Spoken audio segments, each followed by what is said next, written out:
Bonsoir Sarah, Bonsoir Alix. j'espère que tu vas bien. Ça va très bien. Oui, Merci.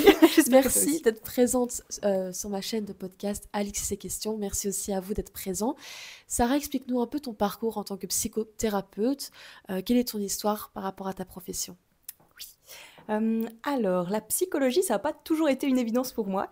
C'est vrai que c'est un peu particulier. Je pense que j'ai toujours eu une forte valeur pour tout ce qui est justice. Ça a toujours été très important pour moi. Et je pense que c'est un peu autour de ça que c'est venu au début.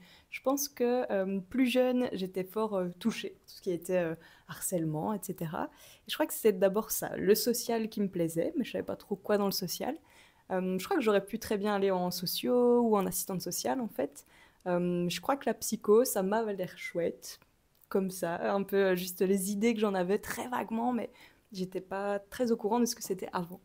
Donc j'ai commencé les études un peu pour voir, et j'ai été aussi très intéressée par les cours de physio, neurophysiologie, donc vraiment un peu comprendre comment biologiquement tout se passe dans le corps. Et donc j'ai aussi été faire une petite incursion en médecine pendant un peu plus de 2 ans. Mais oui, je crois que j'ai pu évaluer à quel point ce qui m'intéressait dans l'humain, c'était plus les rencontres, les interactions, la communication. Et donc, autant en médecine, c'était super intéressant de voir le fonctionnement, même si les premières années, c'est beaucoup les fonctionnements vraiment basiques, chimie, bio, etc. Mais voilà, début troisième année de médecine, je suis retournée voir des cours de psycho parce que ça m'attirait quand même fort et je me suis rendu compte que c'était plutôt ça qui me portait. Donc ça, c'est la psychologie au sens large. J'ai beaucoup accroché avec la psychologie sociale, qui est donc plutôt voilà, l'étude des individus seuls ou en groupe, tout ce qui est conformisme, normes, groupes sociaux. Ça m'a beaucoup intéressée et c'est en commençant à travailler que là, petit à petit, j'ai senti que ma place, là où je me sentais la plus alignée, c'était vraiment quand j'étais au contact avec les gens et que je sentais pouvoir apporter ma pierre juste en accompagnant les gens, quoi, de manière un peu comme, ouais, je me vois vraiment comme une tutrice de plantes, comme ça, avec les plantes qui poussent, et moi je suis là, j'essaye que ça se passe comme elles le veulent, mais voilà, c'est un côté, voilà, être sur le côté et accompagner les gens, quoi. Tu dirais alors que tu as toujours eu des facilités à comprendre l'être humain dans la société au niveau plutôt de ses activités sociales? Est-ce que j'ai eu des facilités? Je ne sais pas. Je pense que j'ai eu un intérêt très fort, ça c'est sûr, et je pense que je me suis beaucoup informée du coup dessus. Ça certainement, que ça m'a toujours un peu porté ouais, les mouvements sociaux de manière générale, comment les gens se percevaient comme lésés, pas lésés, c'est que ça m'a Ok. toujours intéressé. Ouais, je dirais que ouais. Comment t'es-tu informée, pardon? Oui, je crois que ça a pu passer par plusieurs canaux. Mais c'est que j'ai toujours été euh, un peu lectrice, quoi. Ça, je pense que les bouquins, ça a toujours été un peu un truc. Je crois que la découverte des podcasts, ça a aussi été tout un univers qui s'est ouvert quand j'ai ouais, pu rencontrer ce média-là.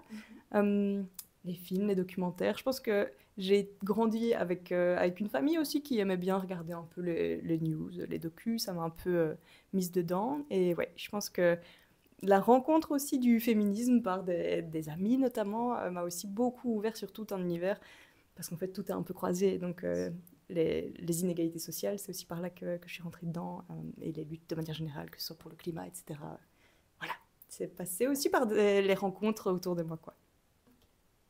Et pour toi, quels sont les avantages de la psychologie sociale? Alors j'ai l'impression que ça permet, contrairement parfois à une approche de psychologie clinique qui est vraiment très fort dans l'individuel, j'ai l'impression que la psychologie sociale permet de prendre un peu de recul, être vraiment un petit peu plus méta, à faire des points avec la sociologie en fait. C'est vraiment l'idée de se dire, ok, il y a l'individu qui, s'il vient voir un clinicien, une clinicienne, c'est qu'il y a une souffrance quelque part, et en même temps il y a le contexte. Pour ça, la psychologie clinique systémique, je trouve qu'elle est intéressante aussi. Elle prend vraiment en compte le contexte. Et je trouve que la psychosociale, ça prend en compte aussi les différentes identités et donc les rapports au groupe et le contexte de manière générale.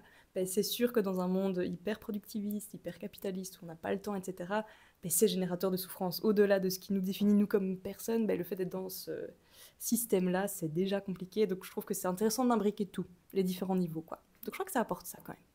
Et alors, lors de notre première rencontre, tu m'avais parlé de l'approche rogérienne que tu utilises Ouais. en thérapie. Est-ce que tu pourrais nous en dire plus? Oui, complètement. Donc ce qui me guide, c'est ça, c'est de Carl Rogers qui a introduit dans l'approche humaniste les idées un peu des attitudes que le psy, la psy devrait adopter, ou en tout cas est bienvenu d'adopter pour que les clients-clientes ou les patients-patientes se sentent plus à l'aise. Et c'est notamment le fait de accueillir de manière positive et inconditionnelle les personnes. Ça veut dire que quelle que soit l'histoire que la personne nous amène, on va vers du positif, quoi, et de la chaleur, et on accueille, et on entend ce qui se passe. Et oui, la personne, on a tous nos parts sombres, et on l'accueille, quoi. Ça fait partie de la personne, et on la prend pour ce qu'elle est, complètement, pleinement. Donc ça, c'est le côté accueil positif, enfin, considération positive inconditionnelle, ça c'est le jargon. Il y a le côté empathie qui est vraiment essayer de se mettre dans la tête comme si on était la personne. Et le comme si est hyper important, c'est vraiment l'idée comment ce serait si moi j'étais cette personne, comment je verrais les choses, tout en gardant contact avec qui on est. Parce que c'est important aussi de voir comment ça résonne en nous en tant que personne, mais d'essayer de se dire, ok, dans l'univers de cette personne bien particulier, comment est-ce que les choses se déroulent. Donc ça, c'est vraiment côté empathie. Euh, et puis, ben oui, je crois que c'est la congruence, c'est ça, le troisième élément très important. Donc ça, c'est l'idée que ce qu'on pense, ce qu'on ressent, ce qu'on affiche est le plus aligné possible pour qu'il n'y ait pas de messages contradictoires. Ce qui peut parfois, pour les patients-patientes, être très très perturbant. Par exemple, si on essaye d'être rassurant, mais qu'on affiche une tête un peu effrayée quand la personne nous confie quelque chose, voilà, c'est désagréable, ça amène du bruit dans la communication, c'est pas très évident, et du coup, ça, je trouve que ça aide beaucoup. Et donc ça, c'est un peu l'idée de Rogers, et c'est que l'approche humaniste, ben, ce que je trouve très intéressant, c'est que ses prémices philosophiques, vraiment, c'est que ben, il y a une vision plus positive, je trouve, de l'être humain que, par exemple, dans l'approche classique psychanalytique. Et ça, pour moi, c'est plus porteur aussi. Et l'idée aussi de se baser vraiment sur les ressources de la personne et de se dire qu'on va essayer d'aller les creuser, les faire s'épanouir avec la personne, c'est quelque chose qui me parle beaucoup. Je pense que les personnes qui viennent, en fait, ben, elles ont plein de solutions, c'est juste que là, c'est des gros paquets de nœuds et pas toujours du temps et un climat adéquat pour se poser les bonnes questions, comme le nom de ton podcast.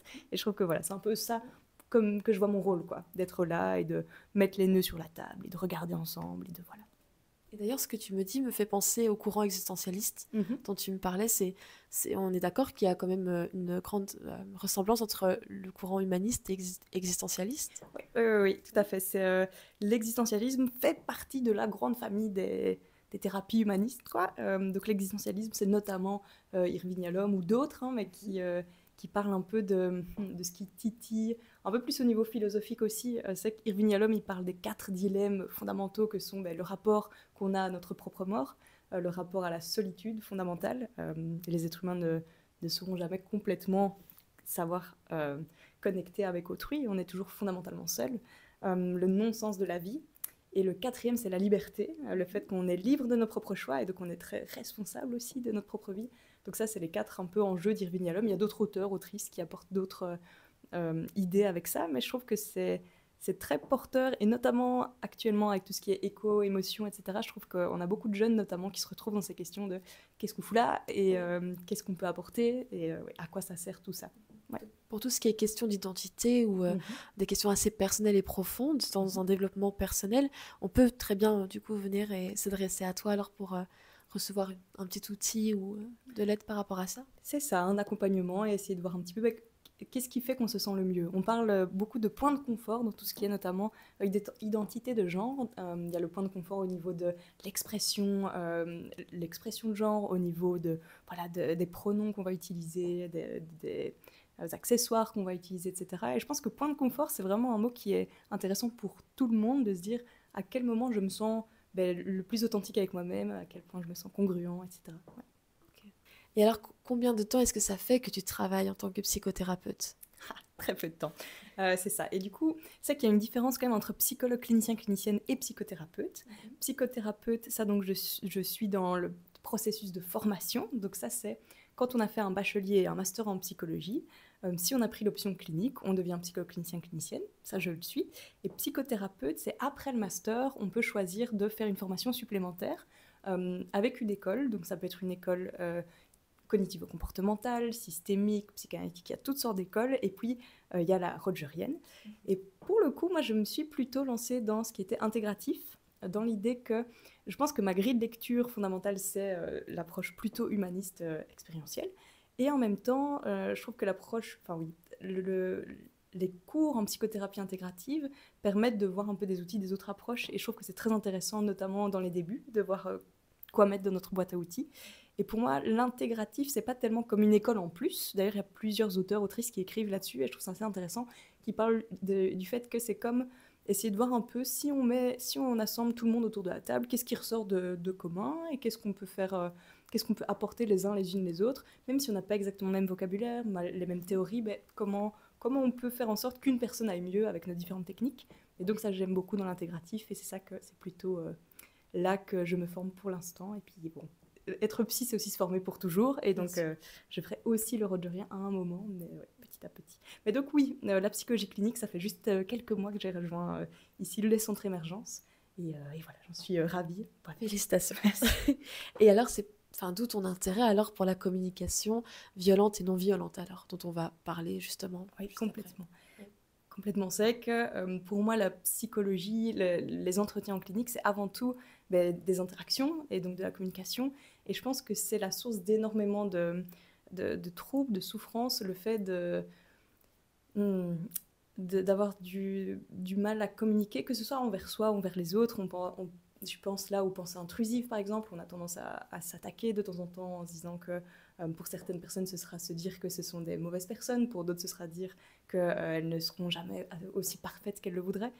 Donc je pense que la communication, c'est vraiment un point clé.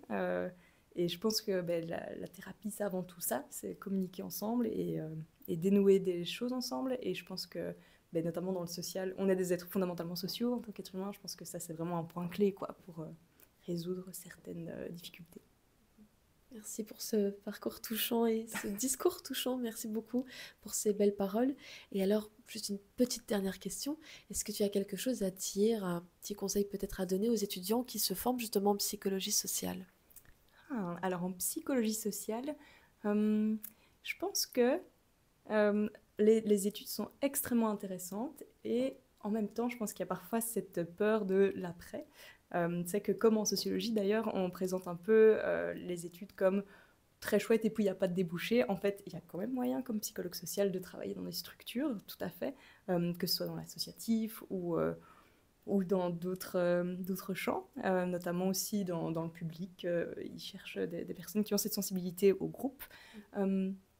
Oui, je pense que moi, je me suis un tout petit peu éloignée en allant en clinique parce que j'avais envie vraiment de ce rapport de 1 à 1 ou en tout cas de psy à patient-patiente. Et en même temps, je pense que c'est vraiment essentiel qu'on ait des psychologues sociaux qui soient dans des structures. Là, je pense typiquement aux structures pour toutes les questions autour du sans-abrisme, qui pour l'instant font beaucoup parler, ou autour des personnes en demande de protection internationale et où on a vraiment besoin de personnes qui ont un regard sur les différences entre les groupes, tout ce qui est problématiques culturelles, les problématiques de groupes humains entre eux et la cohabitation que ça peut être. Je pense que c'est hyper important. Donc, continuer, ça paraît un peu compliqué, mais on a toujours besoin de psychologues sociaux, sociaux. Merci beaucoup Sarah pour cette première partie. Avec plaisir.